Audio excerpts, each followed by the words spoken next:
ও নদীরে একটি কথা শুধাই শুধু তোমারে, বলো কোথায় তোমার দেশ, তোমার নেই কি চলার শেষ। ও নদীরে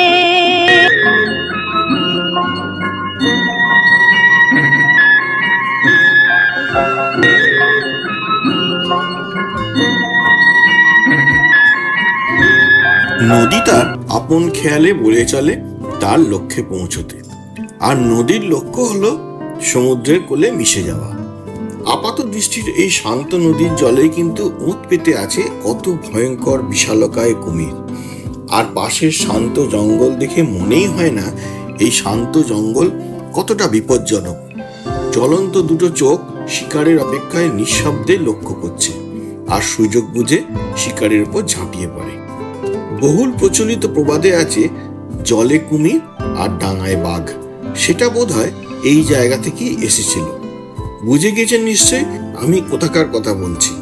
হ্যাঁ, আমি সুন্দরবনের কথাই বলছি। সুন্দরবন নামটা সুন্দর হলেও মোটেও কিন্তু তা নয়, বরং ঠিক উল্টোটাই। একে ভয়ঙ্কর বন বললেও কম বলা হয়।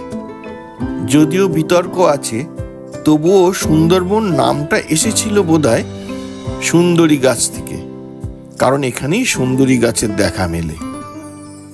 এখানকার বাসিন্দাদের রোজগারের জন্য এই জঙ্গল নির্ভর। মাছ কাঁকড়া ধরা, মিন ধরা, মধু সংগ্রহ, কাঠ কাটতে তাদের জঙ্গলে যেতেই হয়। এবং তেনার সাথে সাক্ষাৎ না হওয়ার জন্য প্রার্থনা করে এই জঙ্গলে রক্ষা করতে বনবিবির পুজো করে জঙ্গলে প্রবেশ করেও প্রতি বছর সেই তেনার কাছে 100 জনের মধ্যে 30 জনকে প্রাণ দিতে হয়। সেই তিনি, অর্থাৎ দক্ষিণা রায়, মানে বাঘ। বাঘ আবার যেমন তেমন নয়, অলিন্নে সব থেকে ওপরে, দ্য রয়্যাল বেঙ্গল টাইগার। ব্যাঘ্রকুলে সব থেকে রাগী হলো এই সুন্দরবনের বাঘ। আর আমরা মানে সুন্দরবনের বাইরে থেকে আসা হাজার হাজার মানুষজন এখানে ছুটে আসে সেই বাঘের দর্শনের আশায়। সুন্দরবন ভ্রমণ তাই জনপ্রিয় একটি ভ্রমণ, অন্য ভ্রমণের থেকে কিঞ্চিত আলাদাও। কোথায় আলাদা সেটাই একটু পরে বলবো। আমরা শিয়ালদহ থেকে 7:42-এর ট্রেন মিস করে 8:28-এর ক্যানিং লোকাল ধরে 9:44-এ ক্যানিংয়ে এসে পৌঁছে। এই ক্যানিং থেকেই আমাদের সুন্দরবনের 2 রাত 3 দিনের ভ্রমণ শুরু হবে। এই ক্যানিংয়ে এসে বডি ফেলে দিলেই হলো, ব্যাস। এরপরে আগামী 3 দিন আপনার দায়িত্ব। আপনি যে ভ্রমণ সংস্থার সাথে যাচ্ছেন, আমরা বুক করেছিলাম ট্রাভেল ডেস্টিনেশন সুন্দরবন। আমাদের ভ্রমণ সংস্থার লোকটি শুধু আমাদের দুজনকে টোটোতে নিয়ে চলল। এই হলো ট্রাভেল ডেস্টিনেশনের অফিস।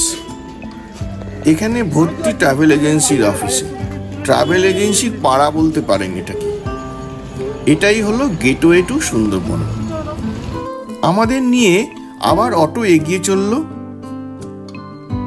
মিনিট 40-এর মধ্যে আমরা এসে পৌঁছলাম সোনাখালী জেটিঘাট।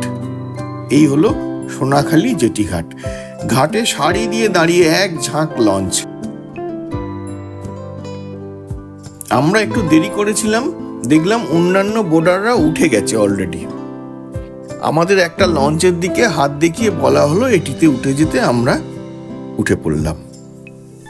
এখান থেকেই সুন্দরবন ভ্রমণ মূলত শুরু হয়। আগামী 3টে দিন এই লঞ্চে করেই নদীপথে ঘুরে বেড়াবো। লঞ্চে 2টো ডেক থাকে।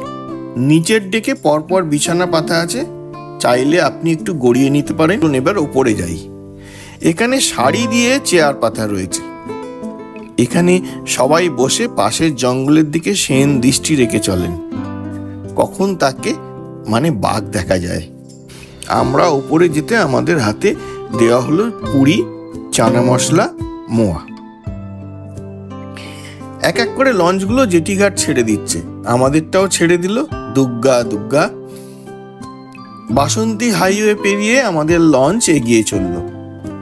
আমরা এখন যে নদীর ওপর দিয়ে যাচ্ছি এটি হলো হোগল নদী। ডেকের উপরে মিঠে রোদ্দুরে বসে চায়ের চুমুক দিতে দিতে সামনে অনন্ত জলরাশির দিকে তাকিয়ে রইলাম। হাতে আবার প্লেট ধরিয়ে দিল। এবার এলো আমোদি মাছ ভাজা। কুড়মুড়ে আমোদি মাছের আমোদে মন গেয়ে উঠল, এই তো জীবন, যাক না চলে যেদিকে যায়। শীতের আমেজ মাখা নদীর হিমেল হাওয়া গায়ে মেখে নরম রোদ্দুরে ডেকের ওপরে বসে লঞ্চের নিঃশব্দে এগিয়ে যাওয়া দেখতে দেখতে এই সুন্দরবনের ট্যুর সম্পর্কে দু চার কথা বলে নি। কারণ এই ট্যুরে চুপ করে বেশিরভাগটাই বসে থাকা আর সিনেমা দেখার মতো পাশ দিয়ে দৃশ্যপট বদলে যাওয়া ছাড়া আর কোনো কাজ নেই। কিছুক্ষণ আগেই বলেছিলাম এই সুন্দরবন অন্য ভ্রমণের থেকে একটু আলাদা। এর কারণ হলো এই খাওয়া দাওয়া। অন্য কোনো ট্যুরের জন্য ট্যুর কোম্পানির ব্রোশিয়ারে কি থাকে, আপনাকে কোথায় কোথায় নিয়ে যাওয়া হবে, কতদিনের ট্যুর আর ট্যুরের খরচ। কিন্তু এই সুন্দরবনের ট্যুরের ব্রোশিয়ারটা ভালো করে লক্ষ্য করে দেখুন। এখানে রয়েছে কি কি দেখানো হবে, থাকার কেমন ঘর দেওয়া হবে, এর সাথে কবে কখন কি খাওয়ানো হবে তার লম্বা লিস্ট, যা অন্য কোনো ট্যুরে উল্লেখ থাকে না। এখানেই এই ট্যুর আলাদা। সুন্দরবনের মূল্যে উপজীব্য হলো দেদার খাওয়া দাওয়া আর রিল্যাক্স করা। ব্যস্ত জীবনে দৌড়তে দৌড়তে হাঁপিয়ে উঠে যদি ভাবেন কটা দিন পায়ের উপর পা তুলে বসে রিল্যাক্স করতে করতে ভালো মন্দ খাবার যদি হাতে কেউ তুলে দিত তাহলে বেশ হতো। তবে এই ট্যুর আপনার জন্য। এই গল্পের বাকিটা আবার পরে বলবো, কারণ আমাদের লঞ্চ গুটি গুটি করে এগিয়ে আমাদের প্রথম গন্তব্যের কাছাকাছি এসে গেছে। এই বাঁদিকে উঁচু টাওয়ার, এটাই হলো গোসাবা। এখানে আমরা হ্যামিল্টন সাহেবের বাংলো আর বেকন বাংলো দেখব। আমরা যে নদীটা ধরে আসছি আবার এটাই হলো গোসাবা। এখানে আমরা হ্যামিল্টন সাহেবের বাংলো আর বেকন বাংলো দেখব। আমরা যে নদীটা ধরে আসছি সেটা হোগল নদী, আর ডান দিকে কিন্তু আর একটা নদী বয়ে যাচ্ছে, ওর নাম হলো হেড়োভাঙা। এসে গেছি গোসাবা জেটিঘাট। নেমে যাব প্রথমে হ্যামিল্টন বাংলো দেখতে, তারপরে বেকন বাংলো। এই রাস্তার বাঁ দিক ধরে এগিয়ে চললে হ্যামিল্টন বাংলো, আর বিপরীত দিকে মানে ডান দিকে গেলে বেকন বাংলো। আমরা গোসাবা মার্কেটের মধ্যে দিয়ে চলেছি, আর এই হলো হ্যামিল্টন সাহেবের বাংলো। তেমন সৌন্দর্য কিছু নেই, জাস্ট একটা কাঠের বাড়ি। 200 বছরের ব্রিটিশ শাসনের সব ইংরেজি ভারতবাসীকে অত্যাচার করেনি। অনেক ইংরেজি ভারতবাসীর জন্য অনেক ভালো কাজ করেছিলেন, তেমনই একজন ছিলেন এই হ্যামিল্টন সাহেব। ওনাকে বলা হয় সুন্দরবনের রূপকার। সেই সময় চাষিরা চাষের জন্য মহাজনদের কাছ থেকে ঋণ নিত, আর সেই ঋণের সুদ, তার উপরে সুদ, এইভাবে ঋণে জর্জরিত হয়ে তাদের ভিটে মাটি সব মহাজন গ্রাস করে নিত। সেই সময় হ্যামিল্টন সাহেব এখানে একটি কোঅপারেটিভ সিস্টেম চালু করেন। সেটাই ছিল প্রথম কোঅপারেটিভ বা সমবায় ব্যবস্থা, যা এই গোসাবা অঞ্চলে উন্নতিতে বিরাট ভূমিকা পালন করে এবং এখানকার মানুষ মহাজনের হাত থেকে মুক্তি পেয়েছিল। এই কোঅপারেটিভের সাফল্য দেখাতে গান্ধীজি ও রবীন্দ্রনাথ ঠাকুরকে আমন্ত্রণ জানান এখানে। গান্ধীজি সেই সময় আসতে পারেননি, তিনি তার একজন প্রতিনিধিকে পাঠিয়েছিলেন, কিন্তু রবীন্দ্রনাথ ঠাকুর এসেছিলেন এখানে। তিনি এই কোঅপারেটিভের সাফল্য দেখে মুগ্ধ হয়ে গিয়েছিলেন।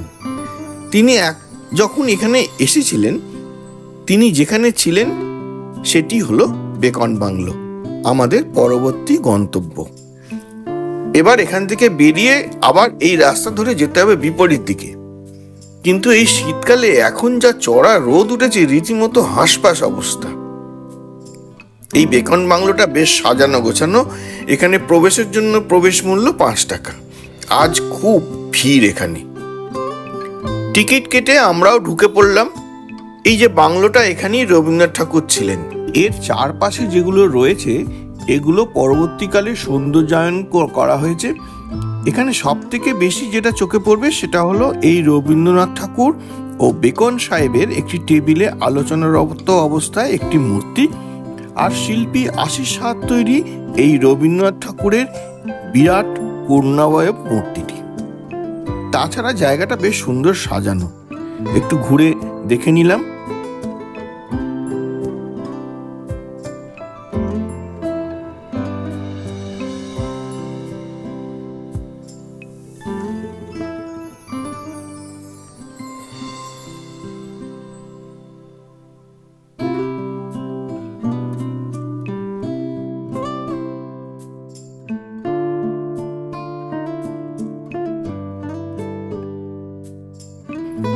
কিন্তু রোদ্দুরের যা তেজ, বেশ গরম লাগছে। ফিরে এলাম লঞ্চে।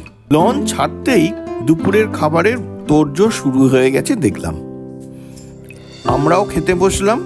দুপুরের মেনুতে ছিল ভাত, ডাল, আলু ভাজা, সবজি, রুই মাছের কালিয়া, চিংড়ি মাছের মালাইকারি, চাটনি, পাঁপড়।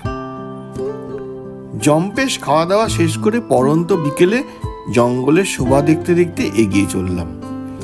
দুই ধারে ম্যানগ্রোভ অরণ্য, খানিকটা জলে আর খানিকটা ওপরে জেগে আছে। এই গাছের পাতার ওপরে বিশেষ মোমের কোটিং থাকায় এই গাছকে জলে ডোবা অবস্থায় নষ্ট হতে দেয় না।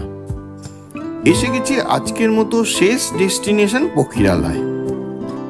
এখানেই আমাদের রিসর্ট। রাতে আমরা এখানেই থাকবো। রিসর্টটা বেশ সুন্দর। আমরা ডিলাক্স রুম নিয়েছিলাম, তাই আমাদের জন্য এই কটেজটা দেওয়া হয়েছে। বেশ বড় ঘর, দুটো ডবল বেডরুম মানে ফ্যামিলি রুম, বাথরুমে গিজার আছে। এখানে এখন একটু ফ্রেশ হতে হবে। সেই ভোরবেলা বেরিয়েছি, একটু গরম জলে স্নান করে নিলে শরীরটা ফ্রেশ হতো। সন্ধ্যা হয়ে গেছে, ঠান্ডাও গুটি গুটি করে বাড়ছে, বেশ ক্লান্ত লাগছে। স্নান না করে গরম জলে একটু হাত পা ধুয়ে নিলাম। কানে আসছে মাদলের শব্দ। মাদলের তালে তালে নাচ জমে উঠেছে বুঝলাম। সবাই সেখানে আনন্দে মেতে উঠেছে। আমার এত ক্লান্ত লাগছিল যে কম্বলের ওম ছেড়ে যেতে ইচ্ছে করলো না, তাই ওখানকার নাচ গান দেখাতে পারলাম। এরপরেই সন্ধ্যায় চিকেন পকোড়া ও চা এলো। ঘরে বসেই খেয়ে নিলাম। 9:30টার মধ্যে রাতের খাবারের ডাক পড়লো। রাতের খাবারে ভাত, ডাল, মাটন, চাটনি। তাড়াতাড়ি শুতে যেতে হবে। সকালে স্নান করে রেডি হয়ে 7:30টার মধ্যে লঞ্চে উঠতে হবে। কালই হচ্ছে সুন্দরবনের কোর এরিয়ায় ঘোরা, যেখানে যেতে হলে পারমিশন করাতে হয়। যদিও আপনাকে কিছুই করাতে হবে না, সবটাই আপনি যাদের সঙ্গে যাচ্ছেন তারাই করবেন। আপনাকে কেবল আপনার আধার কার্ডের জেরক্স দিতে হবে, তাই আধার কার্ড সঙ্গে নিতে ভুলবেন না। রিসর্টের বাইরেটা বেশ নিস্তব্ধ, ঠান্ডাটাও বেশ লাগছিল। ডিনার শেষ করে শুয়ে পড়লাম। আবার কাল সকালে দেখা হবে। শুভরাত্রি। এই সুন্দরবনের দ্বিতীয় দিনের জমজমাট পর্ব নিয়ে আসছি শীঘ্রই পরের পর্বে, দেখবেন কিন্তু। আর ভিডিওতে একটু লাইক করে দেবেন। সাবস্ক্রাইব না করে থাকলে সাবস্ক্রাইব করে সঙ্গে থাকবেন। নমস্কার।